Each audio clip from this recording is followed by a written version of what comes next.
Hi యోస్ VPN. Pawan Kalyan Dokka Seethamma గారు. Yes, Pawan Kalyan Dokka Seethamma గారు అని ఎందుకన్నానంటే 1900 జీవితంలో జరిగిన డొక్కా సీతమ్మ గారి యొక్క జీవిత చరిత్ర గురించి మళ్ళీ వెలుగులో తీసుకొచ్చింది ఒక పవన్ కళ్యాణ్ గారే. ఎస్, 100% ఎవరైనా ఒప్పుకోవాల్సిందే. ఎందుకంటే డొక్కా సీతమ్మ గారి చరిత్ర అప్పుడు మళ్ళీ ఎవరికి ఆ లంక ధర్మవరం, ఆ తూర్పుగోదావరి లో తప్ప ఇంకెవరికి తెలియదు. కానీ ఇప్పుడు నిజంగా బయటికి తీసుకొచ్చింది ఒక మహోన్నత వ్యక్తి, ప్రస్తుతం మన డిప్యూటీ సీఎం పవన్ కళ్యాణ్ గారు. ఎందుకంటే ఒక మంచి వ్యక్తుల గురించి మంచి పని చేశారు, వాళ్ళు ఎంత మంచి పేరు తెచ్చుకున్నారు అన్నది ఎంత గొప్పతనమో, ఎంత మంచితనమో, అలాగే వాళ్ళ పేరును కూడా బయటకు తీసుకొచ్చిన వాళ్ళు కూడా, మళ్ళీ మన భారతదేశానికి, ప్రపంచానికి చాటి చెప్పిన వారు కూడా పవన్ కళ్యాణ్ గారు. ఎస్, 100% నిజం. ఎందుకంటే డొక్కా సీతమ్మ గారు అంటే ఎవరికి తెలియదు. పవన్ కళ్యాణ్ గారు రాజకీయ రంగ ప్రవేశం చేశాక, ఆయన డిప్యూటీ సీఎం అయ్యాక కూడా, ఎలక్షన్ ముందు కూడా ఒకటి ప్రకటించారు. నిజంగా అన్నా క్యాంటీన్ బదులుగా డొక్కా సీతమ్మ క్యాంటీన్ అని పెడితే చాలా మంచిది, ఎందుకంటే ఆవిడ గురించి కథలుగా చెప్పుకున్నారు అని ఎక్కడ గూగుల్లో కానీ యూట్యూబ్లో కానీ వింటా ఉంటే నాకు కూడా నిజంగా ఇప్పుడే కదా విన్నాం, అది పవన్ కళ్యాణ్ గారు చెప్పాక కదా విన్నాం అని అనిపించింది. చాగంటి కోటేశ్వరరావు గారి మాటల్లో విన్నాం, కొంతమంది అలాగే సీనియర్ యూట్యూబర్స్ చెప్పిన మాటల్లో విన్నాం. నిజంగా గూగుల్లో కూడా చూస్తున్నాం. డొక్కా సీతమ్మ గారు గురించి ఎవరు చెప్పినా సరే ఏమంటున్నారు, ఆవిడ నిజంగా ప్రతి ఒక్కరికి కూడా అన్నదానం చేసింది, ప్రతి ఒక్కరిని కూడా ఆకలి తీర్చింది అని ఆ తూర్పుగోదావరి, ఆ లంక ధర్మవరం అని చెప్తున్నారు. కానీ ఆవిడ తాలూకు ఇంకా ఎన్నో గొప్ప విషయాలు ఉన్నాయి. వాళ్ళ ఇంటికి ఒక దొంగ వెళ్ళి ఆ డొక్కా సీతమ్మ తాలూకు పట్టు చీర పట్టుకొస్తా ఉంటే అక్కడున్న ఆ ఇంటి చుట్టుపక్కల వాళ్ళు, అమ్మ మీ చీర పట్టుకుపోయి దొంగ అని చెప్పేసి చెట్టు కట్టేసి ఆవిడ లేనప్పుడు ఆ దొంగను కొట్టారట.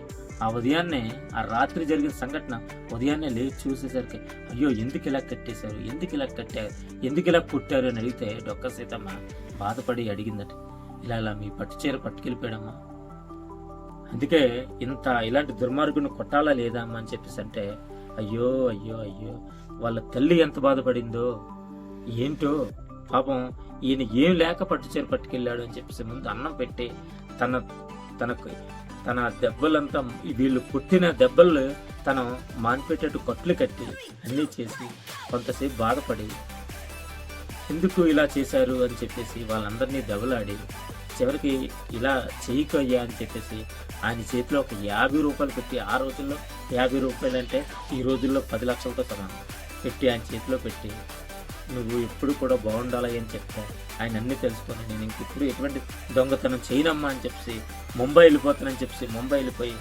బాగా సంపాదించుకొని వచ్చి మళ్ళీ డొక్కా సీతమ్మ గారి దగ్గరికి వచ్చేసరికి ఈవిడ కాలం చెల్లారు, అంటే మరణించారు. చివరికి బాధపడి దుఃఖపడి ఆవిడ పేరున కొంతమందికి భోజనం పెట్టాడు. అంటే ఈవిడ దగ్గర నేర్చుకోవలసిన అన్ని సిద్ధాంతాలు, ఒక నీతి నియమాలు, అంత గొప్ప తల్లి డొక్కా సీతమ్మ. అంతేకాదు, ఇంకా నిజంగా చెప్పుకోవాలంటే అన్నదానం గురించి చెప్తున్నారు. ఈవిడ పెట్టిన అన్నదానం చూసి బ్రిటిష్ వాళ్ళే, నేను ఆ యొక్క ఏరియాకి ఆయన రాజుగా పరిపాలన చేయాలి, ప్రమాణ స్వీకారం చేయాలి అన్న ముందు రోజు కలెక్టర్తో చెప్పి, డొక్కా సీతమ్మ గారికి కబురు పెట్టండి, ఆవిడ సన్మానం చేసి నేను ఇక్కడ రాజ్యాధికారం మొదలు పెడతాననేటప్పుడు కూడా నేను ఎటువంటి సన్మానాలకు వెళ్ళను, మీరు చక్కగా రాజ్యాధికారం చెయ్యండి అని చెప్పిన మహాతల్లి.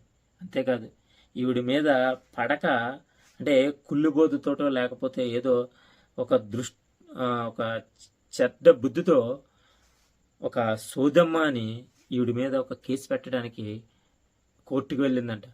చివరికి ఆ జడ్జి గారే జాలిపడి, డొక్కా సీతమ్మ గారి గురించా ఈవిడ కేసు పెట్టడానికి వచ్చింది ఏంటి అని చెప్పేసి ఆయనే కోర్టులో కాకుండా డొక్కా సీతమ్మ గారి ఊరు వెళ్ళి డొక్కా సీతమ్మ గారి గురించి తెలుసుకొని అక్కడే జడ్జిమెంట్ పెట్టి ఆ సోదమ్మకి ఒక విషయం చెప్పాడట, అమ్మా నువ్వు ఈ తల్లి మీద, ఎంతో మందికి అన్నం పెట్టే ఈ తల్లి మీద నువ్వు కేసు పెట్టాలనుకున్నావా అని చెప్పేసి ఆ సోదమ్మకు ఒక బోధన, మంచి ఒక హితబోధ, ఒక మంచి ప్రతీది కూడా వివరించి చెప్పి ఆ తల్లి గురించి నీకెంతకంటే పాపం ఏముండదని చెప్పగానే ఆ చెప్పే తీరుని బట్టి జడ్జి గారు చెప్పే తీరుని బట్టి ఆవిడికి నిజంగా కనువిప్పు కలిగి ఆ డొక్కా సీతమ్మకు నమస్కారం చేసి వెళ్ళిపోయిందట. ఇలా ఎన్నో కథలు ఉన్నాయి.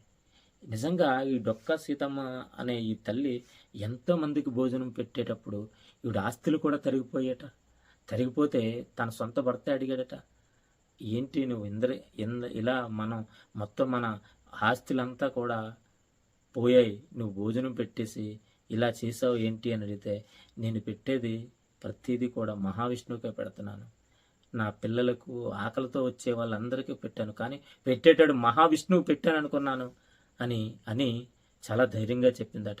ఏ రోజుకైనా ఆ మహావిష్ణువే మనల్ని బాగా చూస్తాడని చెప్పిందట. అయితే అలాగే తన భర్త డొక్కా సీతమ్మ భర్త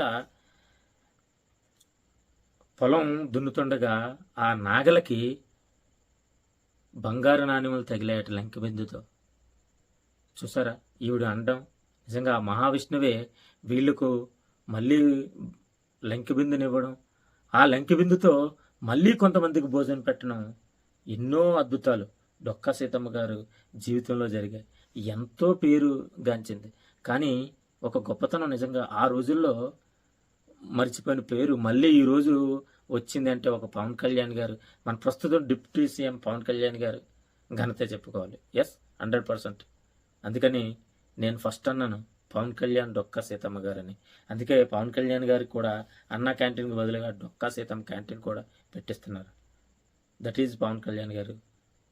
అంత గొప్ప డొక్కా సీతమ్మ గారు కూడా నిజంగా ఈ రోజుల్లో ఉన్నారంటే చాలా అరుదుగా ఉంటారు. ఏదైనా డొక్కా సీతమ్మ గారికి మనం నమస్కారం తెలియజేసుకుంటూ, నా ఆలోచన మీకు నచ్చినట్టయితే మీరు మీ ఆలోచనలు కూడా కామెంట్ రూపంలో చెప్పి నా ఛానల్ సపోర్ట్ చేసి లైక్ అండ్ కామెంట్ చేసి సబ్స్క్రైబ్ చేస్తారని కోరుకుంటున్నాను. Thank you for all.